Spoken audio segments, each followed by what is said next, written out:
నిన్న మీకు చెప్పాను కదండీ! హస్బెండ్, వైఫ్ ఇట్లా తిరుగుతున్నారని చెప్పి. ఇంకా వాళ్ళు రావడం మానేశారు. ఎందుకంటే ఇక్కడ ఇంకా అందరూ అబ్జర్వ్ చేస్తున్నారని అర్థమైపోయింది వాళ్ళకి.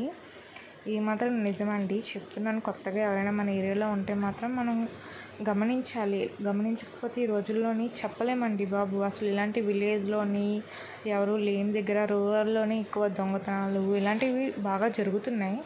బట్ ఏంటంటే మన జాగ్రత్తలో మనం ఉండడం మంచిది ఈ రోజుల్లోని. అసలు చూస్తున్నాం చాలా చాలా చాలా దారుణాలు జరుగుతున్నాయి బయటన. అమాయకంగా ఉన్నట్టు ఉండి చాలామంది వెన్నుపోటు పొడిచేస్తారండి బాబు.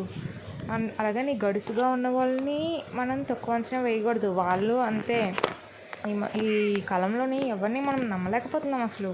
ఎవరు ఎలాంటి వాళ్ళో అనేది ఒకప్పుడు చెప్పేవాళ్ళం కానీ ఇప్పుడు మనం జడ్జ్ చేయలేకపోతున్నాం. వాళ్ళ ఫేస్ చూసి కానీ వాళ్ళు అంటే అంతలాగా ఈ జనరేషన్లో అందరూ నటిస్తున్నారండి బాబు బాగాన.